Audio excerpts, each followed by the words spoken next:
Hello everybody, Jaguar Jones here from the new channel, Leopard Jones. The Jaguar Jones channel has been suspended until November 2nd of this year because apparently someone took offense to the latest video called Shock of God, Here's Your Answer. In keeping with YouTube's policy about revealing as little information as possible, I was not privy to the name of the person who flagged the video or why it was flagged. My guess is that it had something to do with the clip from Naigo Kwatasaki. I'm probably butchering that pronunciation, so if anyone knows how to say it right, please post a response to this video. I chose a clip from that movie because it's a visual that I've always really liked. It starts out with a little science, morphs into some MRI-like images of the human body, and concludes with the camera pulling back to reveal a group of infants lying on their backs, gazing up at the new world around them. I am guessing what offended my flagger was the fact that all the infants were completely unclothed. Now, I'm sure lots of people out here in cyberspace are going to jump all over this and call me a pedophile and accuse me of posting child pornography, but I would encourage the rational and objective thinker to take a look at Naiga Quata Quintus, what the hell ever, for yourselves and determine my true level of depravity. This is the second strike against the Jaguar Jones channel in 6 months. The first came from a video that I mirrored for DPR Jones, which showed a painting of an uncovered breast. Oh, the shame. It seems that we are more than happy to watch images of torture, violence, accidents, and horrific death, but the uncovered human body, well, that's just taking things too far. Furthermore, if you run a few searches, you can see gynecological examinations, prostate examinations, and people in states of undress that would definitely rival the group of nude infants that I posted. All of this is freely available to anyone who can lie about their birth date. I don't know who flagged my video, and truth be told, I really don't know why, and it really doesn't matter. I wanted to make sure that the message in the video got to Shock of God, so here is the flagged video with the offending content removed. Dear Shock of God, I respectfully request that you watch this video until the end. I listened to the conversation between you and Dark the Atheist that was posted on the Rational Skeptic channel. You really seem to want an answer to the question, provide proof and evidence that atheism is correct. First of all, the way that you're phrasing this leaves you wide open to getting a taste of your own medicine. We need to establish some definitions first. An atheist is one who lacks belief in one or more gods. In all honesty, I don't know much about you, but I'm going to assume for the purposes of this video that you are a Christian and subscribe to some version of Protestantism. For all I know, you could be a Catholic, Muslim, Jew, or Raelian. It's actually, for our purposes here, completely irrelevant.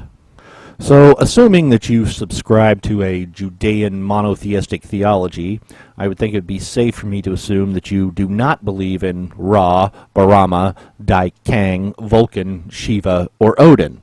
So, with respect to Osiris and the countless other gods that have been worshipped throughout the course of human history, you are an atheist. I just happen to believe in one less god than you. So being the language and grammar Nazi that I am, allow me to rephrase your question in the manner that I think you wanted it. Do you have evidence or proof that God does not exist? If this is not the question that you were intending to ask, please contact me via private message and I'll revise my response. Now, I don't speak for anyone other than myself, but here is my answer, and please just hear me out. Let's suppose that next year you were appointed the director of a new international consortium whose sole purpose is to find evidence for the existence of gomscure bats. The first year you were given 100 researchers and a budget of $1 billion. Those numbers are increased by 10% every year for the next 1,000 years, until the only pursuit of the human race is to uncover evidence for the existence of gomscure bats. In fact, for the last 100 years of your project, the only employer on Earth is the agency that you first directed. After 1,000 years of research, the absolute best statement that could be made is this: there is no evidence that gomscure bats exist. However, this fact is not proof that gomscure bats do not exist. In fact, it's not even evidence that gomscure bats don't exist. It only means that thus far no evidence has been found that would lead anyone to believe that obscure bats do, in fact, exist. The same thing can be said about the existence of God. Thus far, no evidence has been presented to or uncovered by me that would lead me to believe that one or more gods do, in fact, exist.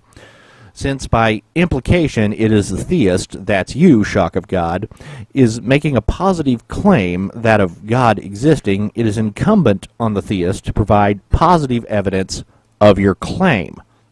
Just like in a court of law where, in the United States at least, we have the presumption of innocence.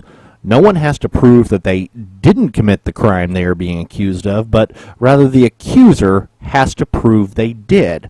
After all, we don't want to lock someone up and throw away the key without a compelling body of evidence that leads any reasonable person to conclude that someone did commit the crime they are accused of. So, now the money shot. I have no evidence that God does not exist. How exactly would God leave evidence of his non-existence behind for me to find? By the same token, I have no evidence that there is a colony of underwear-mining gnomes on Saturn. That doesn't mean they aren't there, it just means there's no evidence for them. Furthermore, I would find an insistence that there are underwear-mining gnomes on Saturn, well, irrational. So if you would, indeed, like to have an honest and civil debate with someone who lacks a belief in God, I would be more than happy to oblige you. In fact, I think there are more than a few out here in cyberspace that would oblige you, and none of them really need my help. You know, Dark the Atheist might be a good place to start.